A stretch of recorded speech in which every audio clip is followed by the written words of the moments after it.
It's been 2 weeks since the terror attacks in Israel horrified and shocked us in their depravity.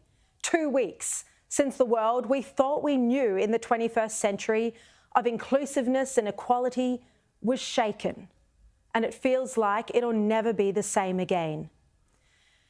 There are the immediate tragic victims of the terror attacks and the horrors inflicted, and their families are in deep mourning, and we join them in their sorrow. But now the entire Jewish community around the world are freshly vulnerable, because those barbarians who took the lives of Jewish civilians in the most unthinkable and inhumane manner are now being celebrated in Western communities globally. Over the weekend, in every corner of the globe, tens of thousands of people joined pro-Palestinian protests. Al-Qaeda flags reportedly seen on the streets during London's protests. And then these were the scenes in Sweden. From Sydney to Melbourne to London to Auckland to Berlin, the size of the crowds were massive. In every protest, it seemed hatred and bile and anti-Semitism. Instead of anger at Hamas, we saw unbridled anger towards Israel. The anti-Semitism within our Western democracies has now been completely exposed. As I say, Jews are freshly vulnerable. There has been no equivalent response in the wake of other recent terror attacks. The September 11 Twin Towers, they were never celebrated by hundreds of thousands or more globally. The ISIS beheadings were roundly condemned, and so too the London bombings in 2007. It would have been unthinkable for tens of thousands of people to take to the streets in every major city in the wake of these terror attacks and either celebrate the atrocities or side with those that committed them. And yet that's what we've seen in the wake of Hamas's brutality in Israel. And a warning, a lot of the content that we're about to talk about is highly distressing.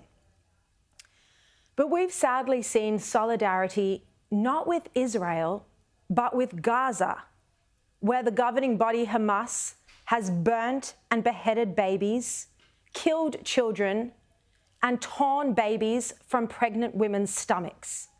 The terror group Hamas contests this. Their word should carry no weight.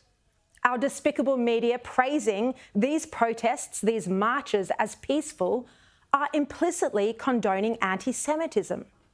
The chants from the river to the sea call for the destruction of Israel and thereby the Jewish people. The fact the protests are occurring in the wake of the terror attacks sends the message that Jews aren't important, our lives don't matter and aren't worth defending. And you have to ask, why aren't all these protesters instead demanding the return of the 210 Jewish hostages, including little babies taken from their beds in early morning bloody raids? Why aren't these lefties and so-called feminists protesting against Hamas's brutal rape of teenage girls? Those attending these protests are not feminists. They're frauds. They're not compassionate humanists. They're frauds. There's a depression that I can tell you has quite clearly set in the Jewish community as we witness as a society the worst and most dangerous anti-Semitism we've seen in half a century. Anti-Semitism that I believe is legitimised by politicians who speak at these rallies, where anti-Semitic signs and slogans are freely waved. Writing in the Australian newspaper about all of this that's unfolded, columnist Henry Ergus wrote this about the protests.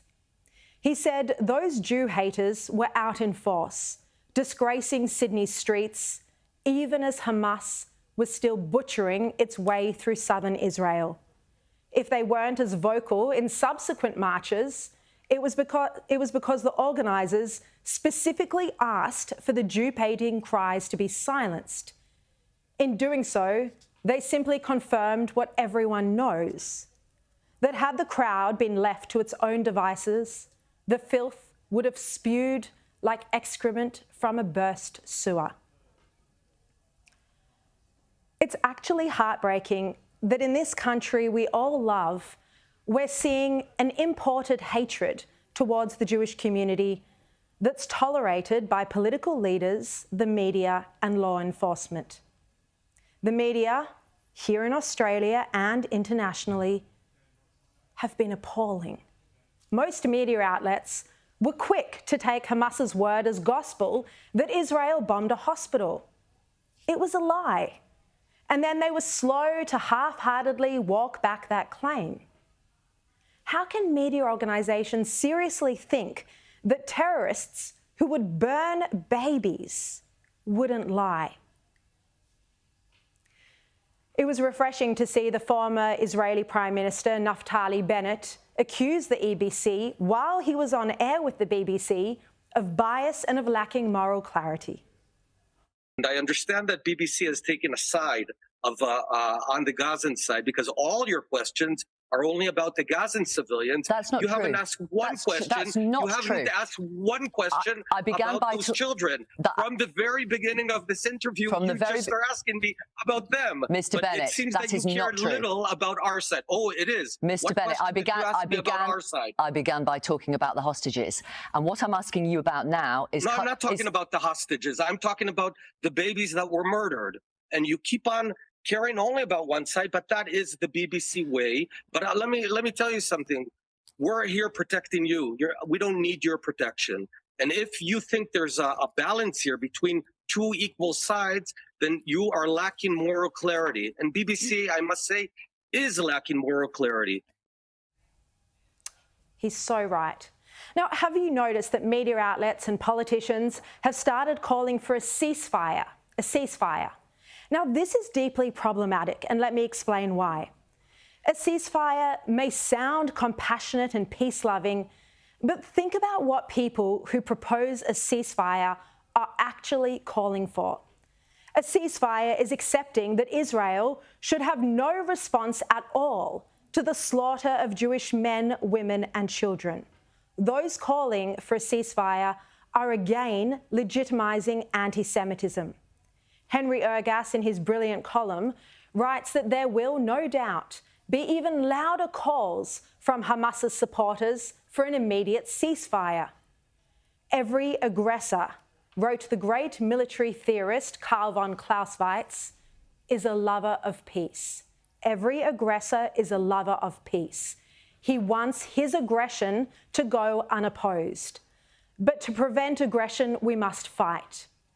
And fight Israel will, by whatever means suit it best, until it has achieved its objectives, no matter how many of the Islamists' useful idiots burn Israeli flags and chant anti-Semitic slogans. I suggest you read the whole of that Henry Ergas column in The Australian. It's brilliant, and he's going to be on my program later this week, so tune in every night. Now, I'm beginning to think that there is no longer a line between anti-Zionism and anti-Semitism. It's impossible now to distinguish when the first begins and the other ends. The concepts are now inseparable. The anti-Semitism of the far right presents as swastikas. The anti-Semitism of the left is expressed against Israel as denying Israel's right to exist. It's a point Noa Tishby made when I spoke with her during her recent Sydney visit.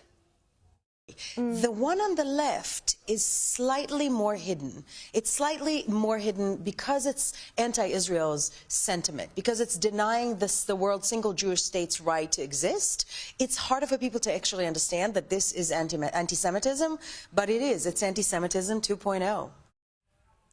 Now, the situation in the Middle East will feature in talks between Joe Biden and Anthony Albanese, and our Prime Minister has arrived in Washington earlier today, our time.